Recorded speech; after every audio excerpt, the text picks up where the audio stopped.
Bagi orang Indonesia, agama adalah hal paling utama dan sama pentingnya seperti nafas kehidupan. Namun bagi bule, hal seperti ini sangat tidak masuk akal. Bagi mereka agama sangatlah tidak penting, dan kebebasan adalah suatu hal yang mutlak.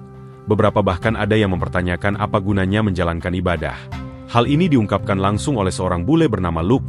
Ketika ia mengunjungi Lombok, ia dibuat tak habis pikir, apa gunanya beribadah 5 kali dalam sehari.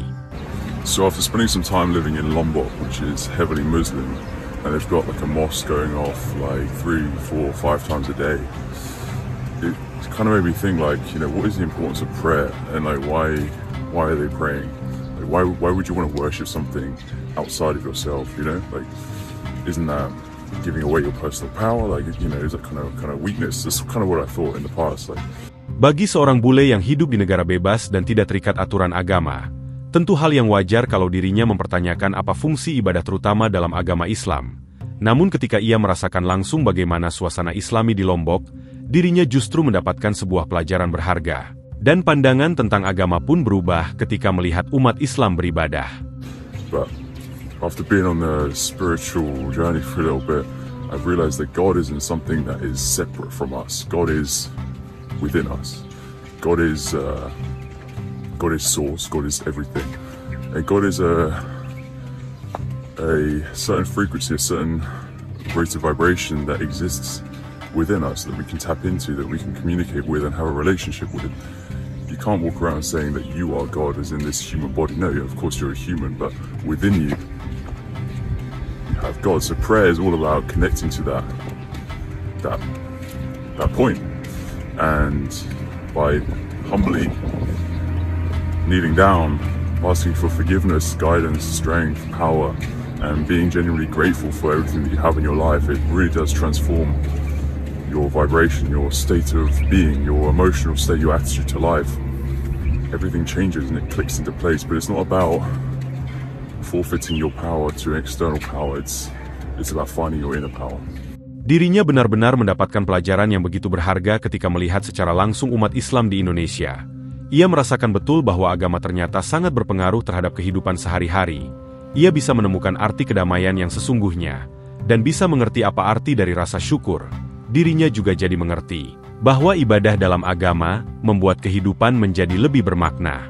Di negaranya, tentu saja agama sering dianggap tidak penting. Orang tidak mau diatur oleh aturan agama atau nilai spiritual. Mereka hidup dengan prinsip, asalkan tidak menyakiti orang lain, semua boleh. Mungkin bagi logika manusia terdengar bagus, tapi di balik itu semua banyak yang merasa kosong, dan tatanan sosial menjadi sangat tidak stabil. Sebagai contoh di Amerika, di negara tersebut kita bisa melihat, ada banyak sekali keanehan dan penyimpangan di sana. Semua bertindak semaunya tanpa memikirkan nilai-nilai keagamaan. Kita bisa juga melihat betapa tingginya kejahatan di sana karena rendahnya aturan agama. Dan tidak hanya itu, tingkat stres di sana juga sangat tinggi. Bahkan banyak yang merasa hampa dan tidak menemukan apa arti dari kehidupan yang sesungguhnya. Do you ever feel lonely? Like you can't get out of bed anymore? You just don't know why. I have that every day. And I struggle to cope with normal life. I don't know why, maybe it's because I don't feel normal. I have this burning desire to help someone, do something, better the world, just be better, and I can't even help myself, so why am I thinking of helping someone else? I can't do it myself. I'm confined by my own mind, and I don't know how to get out. Dengan semua hal tersebut, tentu tidak berlebihan kalau bule sampai tersentuh dan gemetar ketika melihat umat Islam di Indonesia. Mereka melihat langsung bagaimana agama bisa menjadi pondasi moral, perekat sosial, dan sumber ketenangan. Sementara di Barat, di tengah kebebasan tanpa batas, justru banyak yang kehilangan arah.